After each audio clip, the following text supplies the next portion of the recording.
రేవంత్ రెడ్డి పాలనలో ప్రజాస్వామ్యం కూని అయిపోయింది. రేవంత్ రెడ్డి గారి మాటల్లోనే ప్రజాస్వామ్యం ఉంది.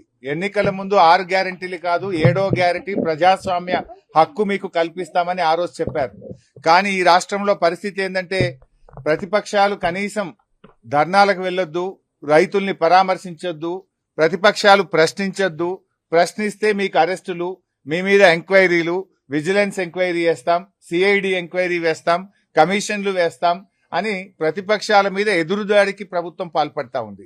అంటే ఈ ప్రభుత్వ పనితీరు ఎట్లా ఉందంటే మొన్న అసెంబ్లీలో కాంగ్రెస్ ప్రభుత్వం చేసిన స్కాములు బయట పెడితే అసెంబ్లీ నుంచి మమ్మల్ని సస్పెండ్ చేశారు. ఈ రోజు పరిగిలో మరి కన్నీరు మున్నీరుగా విలపిస్తున్న రైతుల్ని పరామర్శించడానికి మేము వెళ్తా ఉంటే ఈ రోజు మమ్మల్ని అరెస్ట్ చేసి శంషాబాద్ పోలీస్ స్టేషన్ లో పెట్టారు. అంటే ఈ రాష్ట్రంలో ఒక నిర్బంధ పాలన జరుగుతా ఉంది.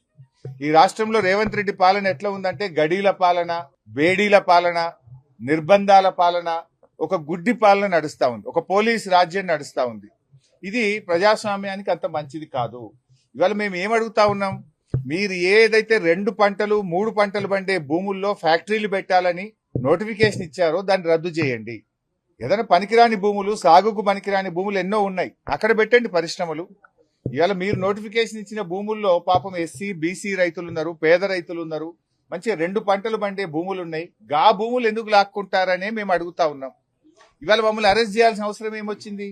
మేము ప్రజాస్వామ్యబద్ధంగా ఆ ఊరికి వెళ్లి ఆ రైతుల్ని ఓదార్చి రైతులకు భరోసా కల్పించడానికి, ధైర్యం చెప్పడానికి వెళ్తా ఉంటే ఇవాళ మమ్మల్ని అరెస్ట్ చేసి గొంతు నొక్కే ప్రయత్నం చేస్తున్నారు. ఇది ఎంతసేపు ప్రజాస్వామ్యం అనిపించుకోదు. నీ పాలనంతా కూడా బోగస్ మాటలు, బోగస్ గ్యారంటీలు, అన్ని అబద్ధపు మాటలతో నువ్వు ఇవాళ కాలం వెళ్లబుచ్చుతా ఉన్నావు.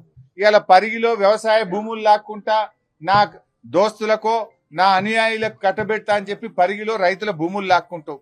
ఎంతసేపు భూములే తప్ప నీ పాలన ఉందా? నీ 6 గ్యారెంటీలు ఏమైనాయి? ఆ 3 నెలలకే పిల్ల పుడతాడా అని మాట్లాడుతుండ్రు రేవంత్ రెడ్డి. అందరికీ తెలుసు లోకంలో 9 నెలలకు పిల్లలు పుడతారని.